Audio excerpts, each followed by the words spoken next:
인간관계의 갈등 처리법이라는 제목으로 하나님의 말씀을 전하겠습니다. 여러분, 우리의 삶은 고통입니다. 우리의 삶의 고통이 여러 가지가 있지만 그 중에 하나가 아마 인간관계에서 오는 고통이 아닐까 생각합니다. 여러분, 인간관계에서의 고통의 원인은 무엇보다도 갈등이죠. 갈등이 그렇게 우리를 힘들게 합니다. 최근에 분당 서울대병원 정신건강의학과 하규섭 교수가 해마다 스트레스 정신과 상담을 받는 사람이 우리 국민 100만에서 200만 명에 이른다, 그렇게 얘기를 합니다. 그러면서 정신과에서 진료를 받는 분들이 호소하는 고통이 개인에 따라 다를 수밖에 없지만 대개 젊은 세대들은 인간관계에서 오는 갈등으로 고민을 털어놓는 경우가 제일 많다고 합니다. 중장년층은 조기 실직에 따른 사회경제 스트레스, 연세가 드신 분들은 건강상의 이유에 따른 고통 및 외로움을 호소하는 경우가 많다고 그래요. 정말 맞는 것 같아요. 여러분, 사실 젊은이들만 인간관계에서의 갈등을 느끼는 건 아니죠. 우리 모두 인간관계에서 갈등을 느끼고 있습니다. 특별히 여러분, 가정 안에서, 교회 안에서도 이러한 갈등의 모습을 우리는 종종 찾아보게 됩니다. 여러분, 갈등이 뭐죠? 갈등이라는 거, 이 갈등이라는 것을 사전을 찾아보니까 재미있는데, 이 갈이 칡갈이에요. 칡이 뭔지 알죠? 그리고 등은 등나무 등입니다. 갈등이라는 것은 여러분이 여기 보시는 대로 칡과 등나무가 이렇게 얽혀져 있는 상태, 그처럼 그렇게 아주 복잡한 상태가 갈등이라는 거예요. 같이 한번 우리 정의를 읽어볼까요? 시작. 칡과 등나무가 서로 얽히는 것 같이 목표나 이해관계가 달라 서로 적대시하거나 충돌함 또는 그런 상태를 바로 갈등이라는 거죠. 여러분, 칡과 등나무가 이렇게 얽혀져 있는데 누가 잘못입니까? 칡이 잘못입니까? 등나무가 잘못입니까? 서로에게 문제가 있는 거죠. 누구의 잘못이 아닙니다. 여러분, 오늘 본문에 나오는 로마 교회에도 이런 갈등이 있었어요. 근데 로마 교회의 갈등을 일으키는 주법이 뭐냐면 1절에 보니까 비판이에요. 비판. 1절에 믿음이 연약한 자를 너희가 받되 그의 의견을 비판하지 말라. 비판하지 말라라는 것은 교회 안에 비판이 있었다라는 거예요? 없었다라는 거예요? 있었다라는 거죠. 서로 비판을 했어요. 3절에 보니까 먹는 자는 먹지 않는 자를 없인 여기지 말고 먹지 않는 자는 먹는 자를 비판하지 말라. 또 비판하지 말라고 말씀을 하고 있습니다. 여러분이 로마 교회를 좀 이해를 하셔야 되는데, 로마 교회는 크게 두 부류가 있었습니다. 한 부류는 유대인이었는데 예수님을 믿게 된 유대인 그리스도인들이 있었습니다. 이분들이 줄이었어요. 이분들이 믿음이 좋았고 이분들이 대다수였습니다. 근데 여러분이 아시는 대로 이 유대인 출신으로 예수를 믿은 사람들에게는 율법이 아주 그들의 기준이었어요. 율법을 다 준수해야만 했습니다. 예수를 믿었지만 여전히 그런 신앙의 모습이 남아 있었던 거죠. 또 한 가지 부류가 있었는데, 이방인이었는데 예수를 믿게 된 사람들. 이런 사람들은 대부분 노예 출신이었고 또 로마인들이었습니다. 그러니까 이 이방인 출신의 기독교인들은 그 로마 교회에서는 약간 마이너 그룹에 속했습니다. 그리고 신앙이 약했어요. 여러분, 이 두 그룹 사이에 갈등이 있었는데 그 갈등이 서로 비난함이었고, 왜 비난했냐면 그 비난의 주범이 무엇이었습니까? 우리가 생각할 때는 뭐 엄청나게 큰 문제, 신학적인 문제, 그런 걸 줄 알았는데 사실은 사소한 문제였습니다. 뭐죠? 두 가지가, 하나는 음식이었고 또 하나는 안식일의 문제였어요. 때의 문제였습니다. 여러분, 음식이라는 것이 유대인 그리스도인들과 이방인 그리스도인들 사이에 큰 차이였습니다. 왜 그렇습니까? 유대인들은 율법에 먹는 음식을 하나님께서 철저하게 구별을 하십니다. 먹을 수 있는 음식, 먹을 수 없는 음식. 음식법이 아주 중요한 율법이에요. 여러분이 아시는 대로 유대인들은 고기를 먹어도 피채 먹지 않습니다. 피를 빼고 먹어요. 소고기를 먹어도 그렇고 양고기를 먹어도. 미국의 그 뉴욕에 유대인들이 제일 많은데 뭐 저는 가보지는 않았습니다만 얘기를 들어보니까 그 뉴욕에는 유대인들만 전용 이용하는 도살장이 있대요. 그러니까 특별한 방법으로 도살을 하고 그런 고기를 먹었어요. 이방인들은 뭐 아무거나 먹는 거예요. 없어서 못 먹지. 그리고 여러분이 아시는 대로 발이 굽은 동물들은 먹지 않아요. 유대인들은 그래서 돼지 안 먹습니다. 염소 안 먹어요. 또 비늘이 없는 거, 그죠? 이런 물고기를 연체동물 같은 거 먹지 않아요. 그죠? 지느러미가 없는 거 먹지 않는 거예요. 여러분이 좋아하는 그 장어 얼마나 비쌉니까? 1년에 한두 번 먹기도 어려운데 그들은 아예 먹을 생각도 안 해서 좋습니다. 이런 그 음식법의 차이가 있었던 거예요. 이방인들은 문제가 없이 그냥 다 먹을 수가 있었습니다. 문제는 먹는 사람이 먹지 않는 사람을 보면서 비난하고 또 먹지 않는 사람이 먹는 사람을 보면서 업신여기고 이러한 비난이 있었어요. 아마 오늘날도 글쎄요 교회 안에 이런 음식법이 있는지 모르겠는데 저는 개인적으로 좀 거리는 음식 중에 하나가 선지예요. 선지국을 잘 안 먹고 먹어도 선지는 빼고 먹습니다. 이유가 뭐냐면 다른 이유는 없고 그냥 피채 먹지 말라고 그래서 그 선지가 피덩이 아닙니까? 그래서 안 먹어요. 근데 제 아내는 돼지고기도 안 먹는 사람이 선지는 그렇게 또 먹더라고요. 좀 물어봤어요. 왜 선지 먹느냐 그랬더니 자기가 빈혈이 있기 때문에 몸에 좋아서 먹는데요. 누가 믿음이 좋은 겁니까, 여러분? 사실 뭐 이게 믿음이 좋다 나쁘다의 그런 차원은 아니거든요. 다름이거든요, 다름. 날의 문제도 마찬가지입니다. 5절에 어떤 사람은 이 날을 저날보다 낮게 여기고, 여기 이 날과 저날은 무슨 말이냐면 이 날과 저날은 안식일과 주일이에요. 유대인으로서 예수 믿는 사람들은 주일을 지키겠습니까? 안식일을 지키겠습니까? 안식일을 지키고, 그리고 이방인 출신들은 주일을 지키는 거예요. 이게 서로 주일을 지켜야 된다, 안식일을 지켜야 된다 비판하고 갈등이 있는 거죠. 그래서 옛날에는 안식일과 주일을 같이 지켰대요. 서로 이렇게 생각이 다르기 때문에 그러면 그냥 같이 지키자라고 했다라는 거예요. 문제는 이러한 차이가 갈등을 일으켰고, 갈등이 비난하게 하고, 비난하면 판단하게 하는 거예요. 바울이 이 모습을 보고 너희들 어떻게 교회 안에서 형제들끼리 그렇게 비난하냐, 서로 판단하냐, 비난하지 말라 그렇게 말씀을 하고 있습니다.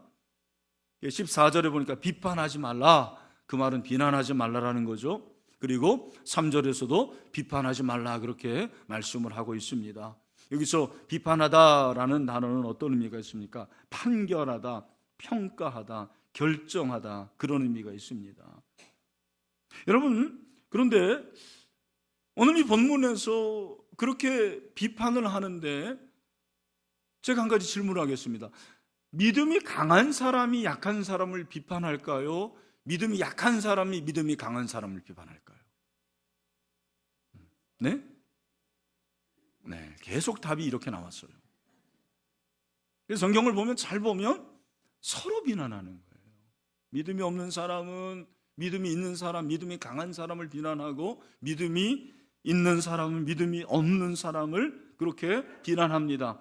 비난의 특징이 뭐냐? 판단, 비판, 평가는 강한 사람이 약한 사람을, 약한 사람이 강한 사람을 비판해요. 쌍방이 그렇게 비판하고 판단하는 거죠. 왜?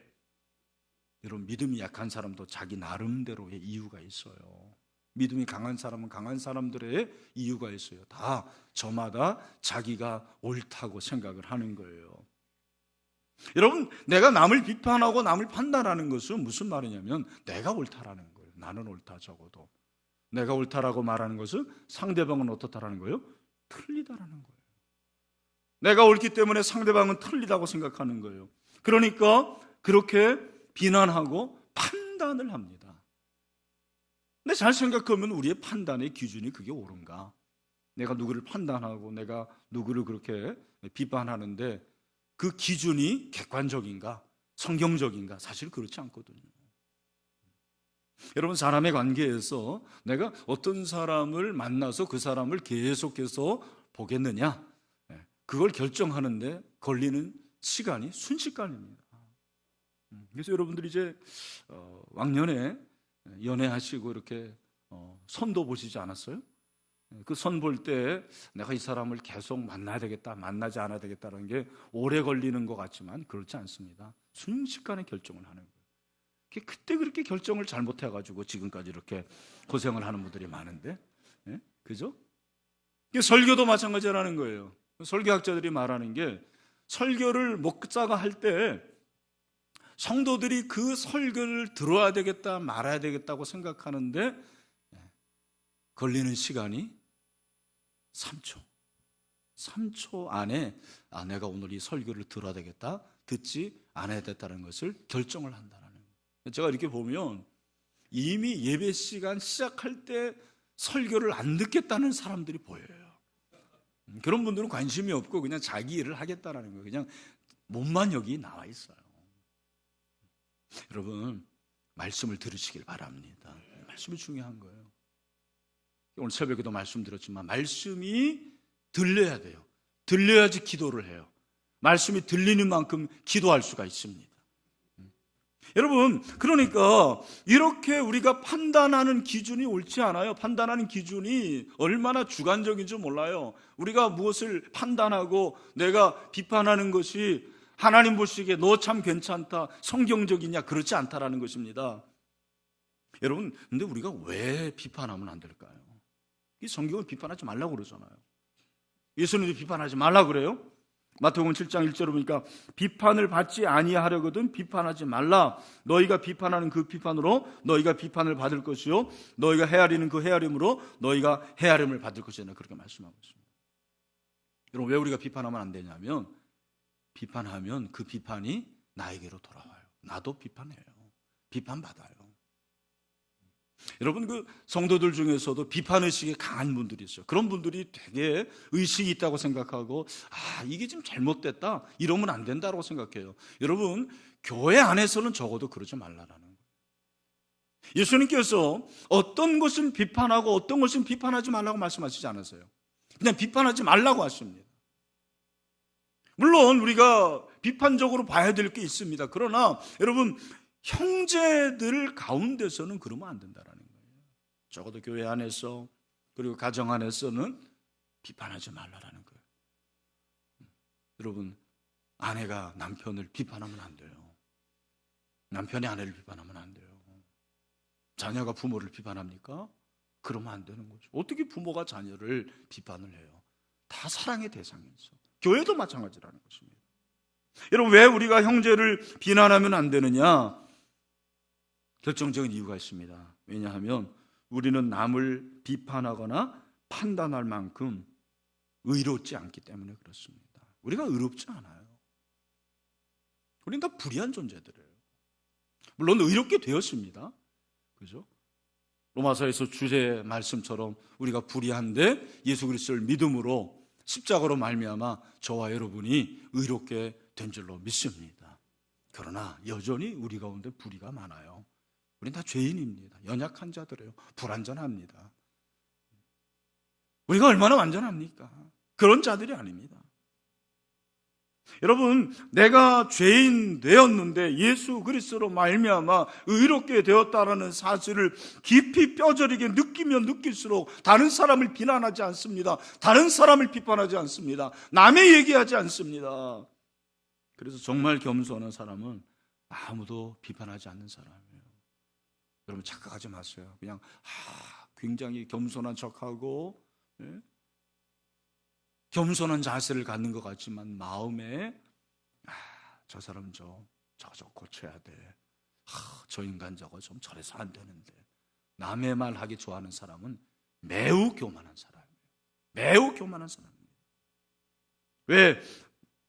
상대방보다 내가 더 큰 죄인에게 그랬습니다. 나에게 죄가 더 많은 거예요. 제가 최근에 사막 교부들의 금원집이라는 책을 읽고 있는데, 이 사막 교부들이 어떤 사람들이냐면 주 4세기 정도에 기독교회 안에 어떤 바람이 부냐면 자기들의 재산을 다 팔아가지고 가난한 사람들을 나눠주고 이집트 그 사하라 사막에 가는 거예요. 그 사하라 사막에 가서 그냥 초막집 하나 이렇게 만들어 놓고 수도를 하는 거죠. 그리고 또 몇 사람들이 모여가지고 그룹으로 그렇게 수도 생활을 하는 사람들을 사막교부들이라고 해요. 여러분, 그 사막교부들의 삶을 보니까 철저하게 절제하는 삶이에요. 제일 먼저 절제하는 게 먹는 거더라고요. 먹는 걸 절제해요. 그들이 하루에 먹는 빵의 양이 300g 정도, 그리고 먹는 게 채소, 그리고 소금, 약간의 콩, 이런 거 먹는 거예요. 그리고 대부분 굶습니다. 금식합니다. 제가 이렇게 읽어보면서 내가 여기 가야 되겠구나 그런 생각이 들더라고요. 체중이 계속 느니까 어떡합니까? 절제해야 되죠. 네, 여러분, 제가 말씀드린 것은 이 사막 교부들의 관심이 뭐냐? 하나님과의 관계니까 하나님과의 관계에서 나타나는 그런 주제들이겠죠. 당연히 내적 고요, 그리고 분별, 깨어있음, 끊임없는 기도, 절제, 이런 것들이 그들의 관심이었습니다. 그런데 제가 참 의아하게 생각했던 한 주제가 있었습니다. 그게 뭐냐면 남을 판단하지 말라라는 주제였어요. 남을 판단하지 말라. 아니, 한번 생각해 보세요. 여러분, 이분들이 보통 분들입니까? 다 자기의 삶을 그냥 주님께 바치고 그리고 모든 것을 버려두고 주님을 따랐던 자들 아닙니까? 주님을 위해서 모든 걸 포기한 자들이에요. 그리고 어떤 경우에는 혼자 그렇게 수도를 하는데도 남을 판단하지 말라. 제가 깨달은 게 그거예요. 인간은 죽을 때까지 남을 판단하는구나. 죽을 때까지 남을 비판하는구나. 그게 저예요. 그게 여러분입니다. 여러분, 예수 믿는 사람들은 달라야 될 거 아닙니까? 우리는 뭔가 좀 구별돼야 될 거 아닙니까? 그 책에 이런 에피소드가 나옵니다. 한 형제가 죄를 지어서 사제가, 그러니까 목사님 같은 분이 그에게 벌을 내려서 쫓아냈어요. 근데 그 쫓아냈을 때 아빠 베사르냐라는 수도사가 함께 일어나가지고 같이 나갔습니다. 그러면서 뭐라고 말했냐? 나 또한 죄인입니다. 만약에 죄 때문에 떠나야 된다면 나도 떠나야 됩니다. 이렇게 말했습니다. 그러면서 어떤 허물에 대해 이웃을 판단하려는 생각이 들 때 먼저 그 사람보다 나 자신이 죄인임을 생각하라. 다시 한번, 어떤 허물에 대해 이웃을 판단하려고 하려는 생각이 들 때 먼저 그 사람보다 나 자신이 죄인임을 생각하라. 여러분이 판단하는 그 사람, 여러분이 비난하는 그 사람보다요, 어떤 면에서는 여러분이 더 죄인이에요. 내가 죄인일 수가 있어요. 나는 그걸 보지 못하는 거예요. 예수님이 그렇게 말씀하시죠. 마태복음 7장 3절 4절 어찌하여 형제의 눈 속에 있는 티는 보고 내 눈 속에 있는 들보는 깨닫지 못하느냐? 보라, 내 눈 속에 들보가 있는데 어찌하여 형제의 말하기를 나로 내 눈 속에 있는 티를 빼게 하라겠냐? 여러분, 들보가 여기 있습니다. 여기 들보예요. 이 들보가 여러분의 눈 안에 있는 거예요. 그런데 형제에는 티가 있습니다. 정말 눈에 보일 수 않는 티, 그걸 일부러 내가 발견해내고 내 눈 속에 있는 들보는 못 보는 거예요. 그러면서 형제의 눈 속에 있는 티를 보는 것이 저와 여러분이에요. 이것이 우리의 한계입니다. 사랑하는 형제자매 여러분, 우리 서로 비판하지 맙시다. 비난하지 맙시다. 판단을 유보합시다. 하나님께서 판단하실 줄로 믿습니다. 여러분, 우리가 이걸 알겠는데 어떻게 우리가 비판하지 않고 어떻게 판단하지 않을까요? 오늘 사도 바울이 우리에게 한 가지 중요한 단어를 주고 있습니다. 그게 무엇이냐면 서로 받으라는 거예요. 받으라. 뿌리를 받으라는 얘기 아니고 1절에 보니까 우리 같이 한번 읽어보죠. 시작. 믿음이 연약한 자를 너희가 받되 그의 의견을 비판하지 말라. 받으래요. 그 사람을 받으라고 말합니다. 3절에도 먹는 자는 먹지 않는 자를 없인 여기지 말고 먹지 않는 자는 먹는 자를 비판하지 말라. 이는 하나님이 그를 받으셨음이라. 그렇게 말씀하고 있습니다. 여기 여러분 받다라는 이 말은 그 의미가 무슨 말입니까? 여기서 받다라는 것은 수용한다라는 거예요. 영접한다라는 거예요. 환영한다라는 말이에요. 수용하고 영접하고 환영하는 거예요. 거기서만 끝나는 것이 아니고 하나님이 우리를 환영해 주시고 계속 교제하는 것처럼 그 사람과 교제하는 것을 말하는 것입니다. 여러분, 믿음이 약한 것이 잘못된 게 아니잖아요. 그 사람도 처음부터 그렇게 믿음이 강할 수가 없지 않습니까? 믿음이 약한 것이 어쩔 수 없는 거 아닙니까? 시간이 지나면 믿음이 자라는 거 아닙니까? 그러면 믿음이 연약한 것을 우리가 받아줘야죠. 믿음이 약한 것을 믿음이 강한 사람이 수용해 줘야죠. 여러분, 믿음이 강한 것을 믿음이 약한 내가 비난할 이유가 없는 거예요. 근데 우리는 서로 비난합니다. 한국교회에서 아마 제일 어려운 음식의 문제, 한국교회 성도들이 믿음이 강하다 약하다를 판단하는 기준이 저는 술이라고 생각을 해요. 여러분, 만약에 여러분의 목원이 술 마시고 목장 모임에 왔어요. 그럼 우리 목자들 뭐라고 그러겠습니까? 네. 아마 대부분 눈치를 주고 냄새 난다. 집에서 자빠져 잘 것이지 뭐 이렇게 왔냐 그렇게 생각할 거예요. 제가 참 술 먹는 분들이 교회에 언제 제일 많이 오는지 아십니까? 송구영신 예배 때 제일 많이 와요. 저는 참 아주 기특하게 생각합니다. 아주 가득하게 생각해요. 술 마시다가 올 한 해 지나가고 이제 새해 맞는데 그래도 하나님 얼굴 한번 보아야지. 그래가지고 저 3층에 있는 분 얼마나 대단한 거예요. 여러분, 그 사람도 예수님 믿고 여러분처럼 신앙생활 하면, 교회생활 하면 언젠가는 술 끊게 되는 그날이 올 거예요. 여러분, 받아준다라는 건 뭐예요? 기다려주는 거예요. 인내해주는 거예요. 참아주는 거예요. 주일 문제도 마찬가지예요. 금주가 지금 보니까 벌써 빠진 분들이 있어요. 왜? 증검다른 휴일이고 금요일부터 하면 토요일 날 주일, 월요일 하루만 제끼면 그냥 4일 동안 여행 갈 수 있는 거예요. 우리 교회도 그런 분들이 있을 거예요. 내가 그런 분들 모르니 참 그렇지 알면은 기분 되게 안 좋을 것 같아요. 근데 제가 생각해 보니까 저도 만약에 목사가 아니라면 이런 황금의 기회를 아마 놓치지 않고 여행 갈 수도 있을 거예요. 그렇지 않습니까? 근데 제가 보니까 좀 철들면 그래도 일부 예배라도 드리고 여행 가더라고요. 더 철들면 아예 주일날은 빼고 그리고 여행을 가요. 시간 지나면 그게 되는 거예요. 우리가 받아주는 게 중요한 거죠. 우리가 생각할 때는 갈등은 다르면 생기고 같으면 생기지 않을 것 같습니다. 여러분, 그렇지 않은 것. 물론 갈등의 정의는 서로 다른 거지만 제가 참 이번에 느끼는 건 뭐냐면 내 자아를 내가 견디지를 못해요. 그리고 갈등할 때가 많아요. 사도 바울도 그렇잖아요. 오라 나는 공고한 자다. 이 사망의 몸에서 누가 나를 건져주랴. 얼마나 갈등합니까? 나예요. 내 자아예요. 이건희 목사예요. 그런데 내 안에 두 개의 자아가 있는 거예요.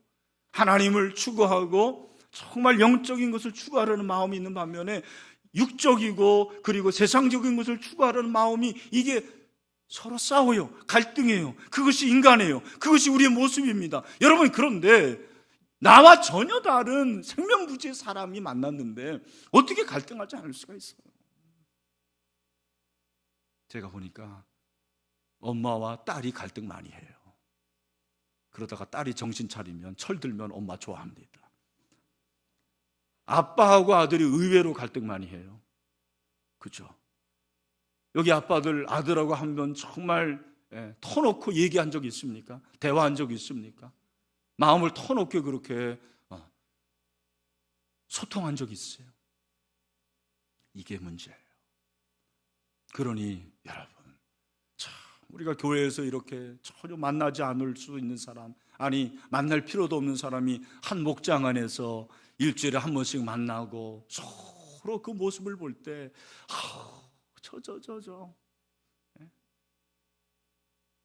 마음에 안 드는 게 왜 안 생겨요? 부부도 마찬가지 아닙니까?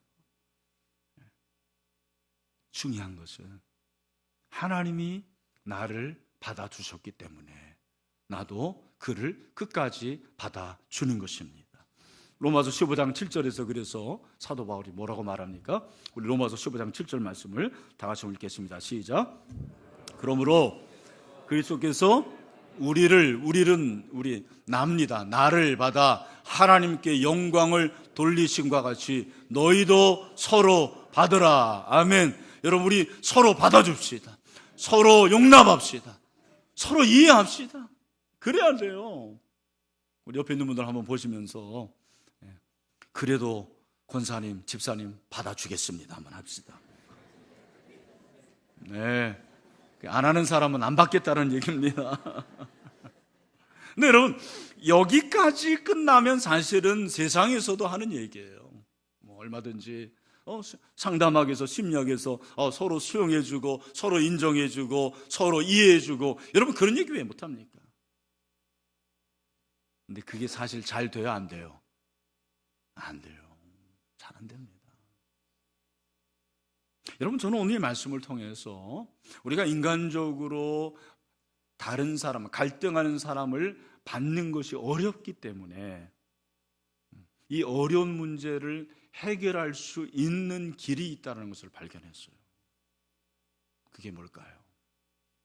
우리가 이 말씀을 읽다 보면 아주 익숙하고 그리고 은혜가 되는 구절이 나와요. 그게 7절, 8절이에요. 아마 대부분 7절, 8절 아실 텐데 같이 한번 읽겠습니다. 시작. 우리 중에 누구든지 자기를 위하여 사는 자가 없고 자기를 위하여 죽는 자도 없도다. 우리가 살아도 주를 위하여 살고 죽어도 주를 위하여 죽나니 그러므로 사나 죽으나 우리가 주의 것이로다. 아멘. 여러분, 이 말씀 믿습니까? 참 너무나도 은혜가 되는 말씀이에요. 사나 죽으나 주님의 것입니다. 어떤 분은 막 기도할 때마다 나는 사나 죽으나 주님의 것입니다. 주님을 위해서 살겠습니다. 그렇게 고백하는 사람들이 있어요. 여러분, 왜 갈등 문제를 얘기하다가 갑자기 사도 바울이 나는 살아도 주를 위해서 살고 주를 위해서 죽겠습니다라는 고백을 할까요? 이유가 무엇입니까? 여기 중요한 것이 있습니다. 여러분, 우리가 살아도 주를 위해서 살고 주를 위해서 죽는다는 그 말은 예수님을 위해서 모든 것을 할 수 있다는 고백이에요. 여러분, 정말 예수를 위해서 모든 것을 하실 수가 있으십니까? 대답을 못 하시네. 그러면 이 얘기 할 필요 없어요, 사실은. 근데 적어도 내가 주를 위해서 살고 주를 위해서 죽겠습니다라고 고백할 수 있는 사람들은 그거 예수를 위해서 죽고 사는데 나하고 갈등이 있는 그 사람 한번 받아주지 못하냐. 오늘 바울의 논리가 이거예요. 왜? 예수님이 우리가 갈등하는 그 사람을 위해서 십자가에 피 흘려 죽으셨어요. 예수님이 그를 위해서 모든 것을 버리신 거예요. 그렇다면 내가 주를 위해서 죽고 주를 위해서 살 수 있는데, 주님이 그 사람을 위해서 그렇게 하셨는데 내가 그 사람을 위해서 그거 한번 인정 못 해주겠냐라는 거죠. 이해하지 못하겠냐라는 거예요. 그런 논리예요. 여러분, 우리가 인간적으로는 사실 그 사람을 받아들이기가 어려워요. 용서하기 어려워요. 이해하기 어려워요. 참아주기 어려워요. 그러나 기억하십시오. 우리는 예수 그리스도를 위해서 그를 인정해주고 이해해주고 참아줄 수가 있습니다. 내가 그 사람을 위해서 안 돼요. 그러나 예수를 위해서는 가능한 거예요. 예수님 때문에 가능한 겁니다. 사도 바울은 고린도후서 5장 15절에서 뭐라고 말씀하십니까? 우리 같이 한번 읽어보겠습니다. 시작. 그가 모든 사람을 대신하여 죽으심은 살아있는 자들로 하여금 다시는 그들 자신을 위하여 살지 않고 오직 그들을 대신하여 죽었다가 다시 살아나시는 이를 위하여 살게 하려 함이라. 아멘. 여러분, 교회 안에서 남을 비판을 잘하는 분들 보십시오. 남 얘기 잘하는 사람들 특징이 뭐예요? 이기적인 사람들이에요. 대부분 그렇습니다. 신앙은 좋은 것 같아요. 기도도 잘하고 예배도 잘 드리고 전도도 잘하는 것 같아요. 그러나 철저하게 자기중심이에요. 이기적이에요. 예수님이 주인이 아니에요. 예수님이 내 의자 밑에 있습니다. 이런 사람을 육신적인 사람이라고 그래요. 우리 모두 사실은 이런 부분이 많아요.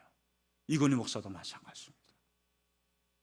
여러분, 예수를 위해서 살 수 있는 사람은 나하고 갈등 있는 그 사람을 받아들일 수 있는 그런 아량이 있어야 돼요.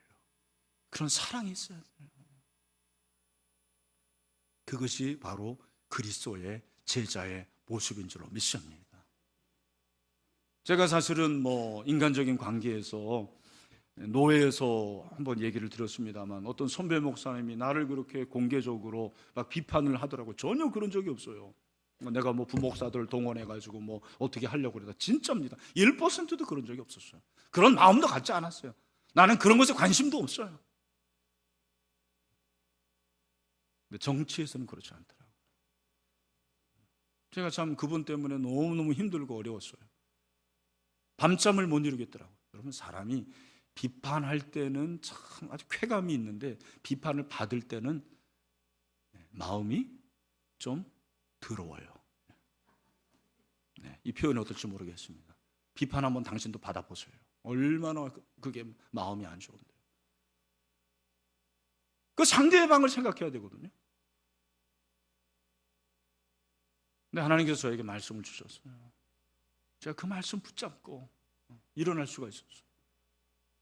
지금 생각해 보니까 이건희 목사가 그래도 예수 그리스도를 위한 그런 마음이 있기 때문에 가능하지 않았나라는 생각이